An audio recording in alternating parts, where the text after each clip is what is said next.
Il y a un métier qui est quand même très particulier, c'est le métier de gynécologiste. Alors je sais pas, peut-être que le hasard fait qu'il y en ait un dans la salle ce soir, ou alors ne m'entend pas peut-être, parce que je ne sais pas si vous savez, mais il paraît que les meilleurs gynécos, c'est les sourds-muets. Bah oui, ils savent lire sur les lèvres. Alors c'est un métier qui est un peu particulier, parce que ce sont des gens qui explorent des choses un peu particulières, c'est un peu des spéléos quelque part.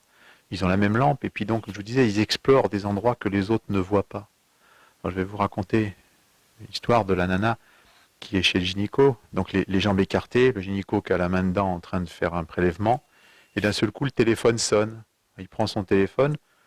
Oui, allô? Oui? Oui, alors, non, non, mais pour venir ce soir à la maison, il n'y a pas de problème. Tu vas tout droit. Après, à un moment donné, tu as un rond-point, tu verras, ouais, alors là, tu montes, hein, il y a une côte, tu montes.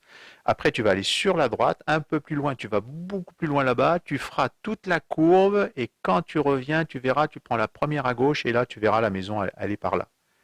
T'as compris? Ouais, ben ok, super, à ce soir. Et là, il y a la nana qui est en pleine extase, à la rythme de l'orgasme. Il fait non, non, il a rien compris. Redites-le, il a rien compris, il a rien compris. Réexpliquez.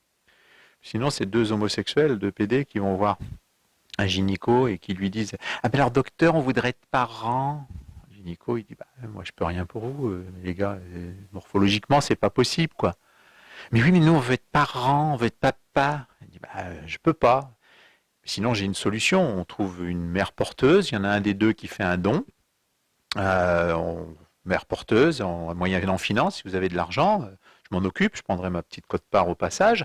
Et puis, on trouve une maman, une dame qui accepte d'être une mère porteuse et puis qui abandonnera l'enfant à la naissance et puis qui vous l'adopterez.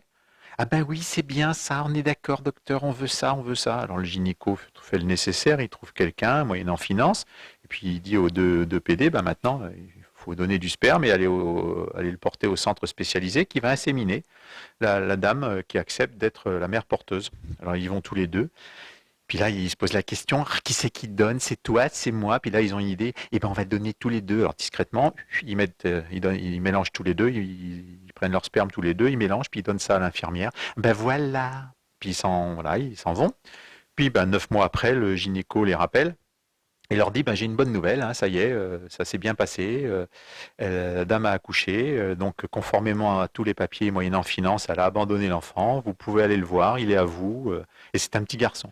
Ah, ils sont contents, c'est un petit garçon, c'est un petit garçon. Alors ils arrivent à l'hôpital, à la clinique, et puis, alors il est où, il est où, il est où? Et puis là, il y a l'infirmière qui les emmène dans une salle où il y a plusieurs bébés qui dorment, tous en train de brailler, puis il y en a un, il est sur le ventre, tout mignon, il dort, il dit rien.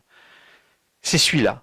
Alors les deux, ils le regardent, puis oh qu'il est mignon, oh il nous ressemble, oh qu'il est mignon, il est mignon. Oh, puis il est sage en plus, hein. Et là, il y a l'infirmière qui fait, oh, vous savez, alors ça c'est relatif, hein, parce que vous allez voir si je lui retire la tétine qu'il a dans le cul. Et sinon, puisqu'on parlait d'homosexualité, l'homosexualité féminine, c'est aussi quelque chose d'un peu particulier, parce que quand on y réfléchit bien, quelque part, c'est de la zoophilie. Hein. Ben oui, c'est une histoire d'amour entre une chatte et une moule.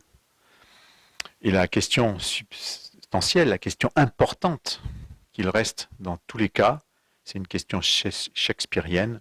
To beat or not to beat? Merci.